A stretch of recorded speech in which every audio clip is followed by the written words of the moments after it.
Lewis Carroll said, "In the end, we all regret the chances we didn't take," and I'm sure many of you will agree with him. We all have goals that were never met, dreams that were never realized, and visions we never saw through. Not because we didn't want them enough, but because when it mattered the most, our mind often seemed to have a will of its own. This is all too common with New Year resolutions. We start off feeling motivated, but a few months down the line we become drained and begin to question ourselves. But what if I told you there could be a way to hack your mind? What if there is a way to program your mind to become more productive in life, lose some weight, or become more understanding in your relationship? No, it's not hypnosis or meditation, but subliminal messages. And although this isn't some new concept, very little is known about it. However, the science behind it is unquestionable. So, what exactly is a subliminal message? How does it work? And how effective is it? Let's find out. Before I talk about subliminal messages and how it works, here's a quick rundown of one of the most important aspects of the human body, the mind. The mind controls all functions of the human body.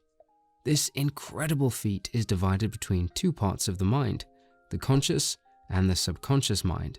The conscious mind is the one we're all too familiar with because we use it when making daily decisions, like what to eat for lunch or what tie to wear to the office, or even trivial things like what shows to binge during the weekend.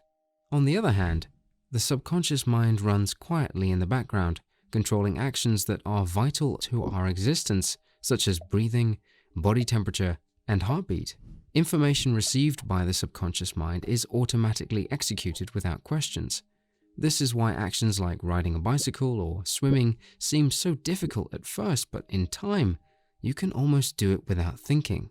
However, we can't just tell it what to do since we do not have direct access to this part of our mind. Nonetheless, the subconscious mind has a huge impact on our decisions and behavior. The conscious mind has its pros and cons, and one of its cons is that it resists change. Once we get used to doing something in a particular way, our conscious minds resist any attempt to change that. This is because changing the way we do things will require a conscious effort, and that means our brain has to expend energy that could have been used in performing other important tasks. When this happens, the mind becomes its own worst enemy, and trying to make positive changes in your life can become an extremely difficult task. But what if you could reprogram the subconscious mind without the permission of your conscious mind? This is where subliminal messages come in. Subliminal messages are stimuli that are not noticeable to our conscious mind, but noticeable to our subconscious mind. Meaning, you're not aware of the information you're receiving, or if you're receiving any information at all, but your subconscious mind is aware of it and will influence your actions. If this is the case, then subliminal messages are the ultimate hack for the mind. Whether you want to become more productive, lose weight, stop smoking, or become more confident. If you find this difficult to believe, that's perfectly normal. While there is so much doubt surrounding the effectiveness of subliminal messages, some researchers took it upon themselves to prove just how much is true and how much is not. Their conclusion? It is true. Subliminal messages indeed do work. But there's a caveat, and before we come to that, here's the experiment that confirmed it. 20 participants were asked to choose a color and number from 3 randomly selected colors and 5 randomly selected 3-digit numbers. Before they made any selection, the participants had to listen to a pre-recorded message for 5 minutes straight with no distraction. You might be wondering what the message was. It was nothing, or at least that's what the participants thought at the time. At the end of the study, 50% of the participants chose the red color out of the 3 colors presented, and 50% chose the 3-digit number 128 out of the 5 3-digit numbers.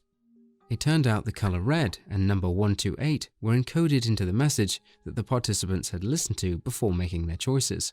Coincidence? No.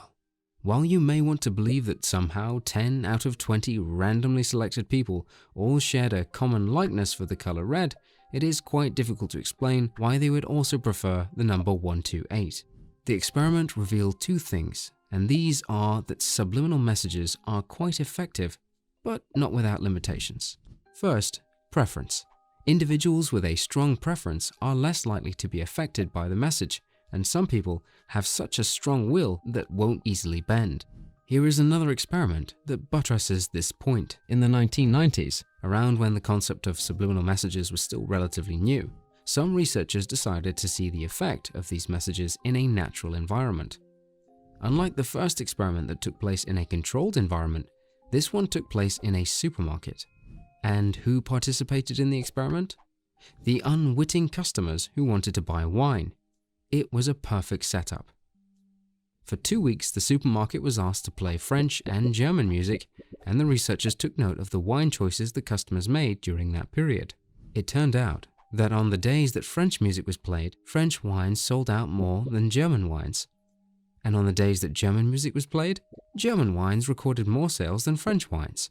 One thing this experiment proves is that while it is possible to influence one's actions using subliminal messages, there is still the question of preference. If not, then every customer who walks into the supermarket to buy wine will go for only French or German wine depending on which song was being played on that day. But there were exceptions who seemed unaffected by the song being played.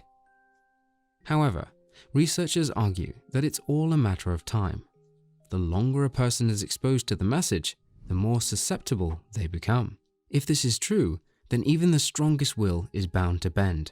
While preference is a temporary antidote for subliminal messages, it could also work to our advantage. How? By aligning our preference with a message. Let's take, for example, you want to become more confident or lose some weight.